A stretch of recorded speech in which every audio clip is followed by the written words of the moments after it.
Hey everybody, this is Brian, and this is our 9th C++ tutorial. Today we're covering arrays. Now I'm going to cheat and show you the C++.com tutorials.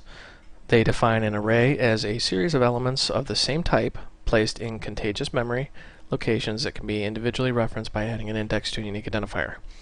Whew, that is a mouthful. What they're really saying is an array is like a line. A line has multiple spots. Let's say there's 5 people standing in line. The first one is 0. Second one is number 1. Now why these are 0 based is because they're positions in memory. The 0 position is the current, and then 1, 2, 3, 4. So there's 5 elements. First one's 0. That's what you need to understand. Their example, they use the variable name Billy. I think that's a bad representation because you're sitting here going, what in the world are they talking about Billy? So we're going to actually just ignore that tutorial for now. Jump in here and actually write some code. Let's go int line. Let's say this is a line at the bank, and we've got 5 positions in that line. And we want to know how much money each person has.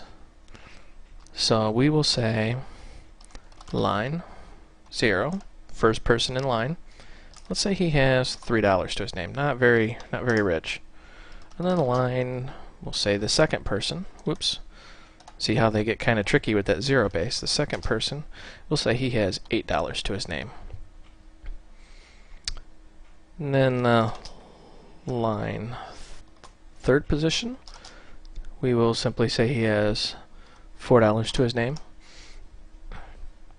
And for the sake of time, I'm just going to start copying and pasting here.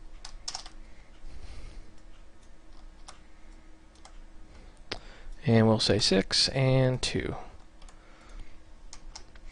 That is how you assign elements to an array. Notice how it's variable name, bracket, position in bracket, and then equals value. Now, it kind of has a different syntax than what you're used to if you've never really worked with arrays before. So let's review. You have a type, in this case an integer. You have the variable name, line, bracket, and the number of elements you're going to put in there. That's the total number of elements. Then in bracket, and then semicolon. Then when you want to assign these, you say variable name, bracket, position, remember it's 0 based, in bracket equals, and then the value. Now to access this, you can just say end L, or we'll say person, whoops, if I could spell, we'll say person 2 has, and let's say line 2. Whoops. All sorts of errors today. Alright, let's compile this and see if this runs. Sure enough, it runs. Say person 2 has 4. Well, what I really should have said is person at position 2 has 4. Let's see if that's true. 2, 4. Yep. So what happens if you try to access an element outside of your array? Notice the upper bound is a 4. We're trying to access 9. Let's see what happens here.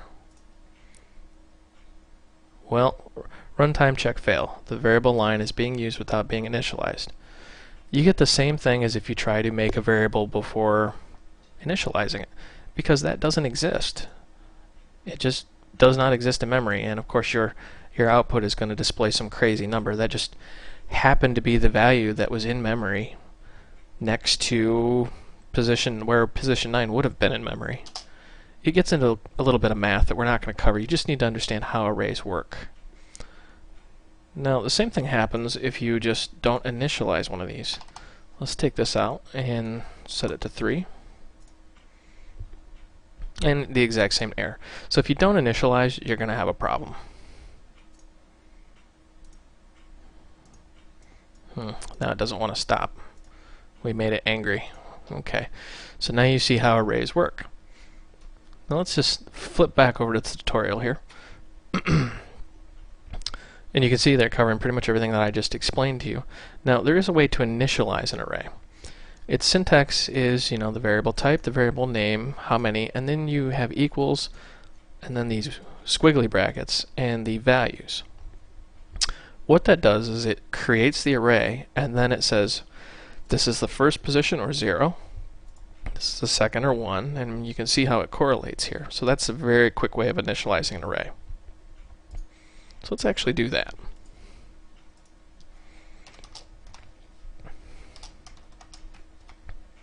Whoops.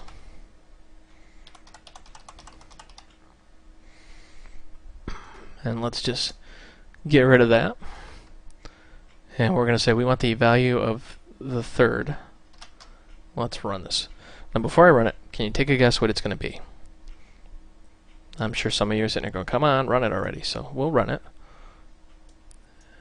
And person 2 has 4. Well, that's misleading because it's actually person 3. But so 0, 1, 2, 3. That's the third value. Now remember, this is 0 base, so if you want the first one, you do a 0.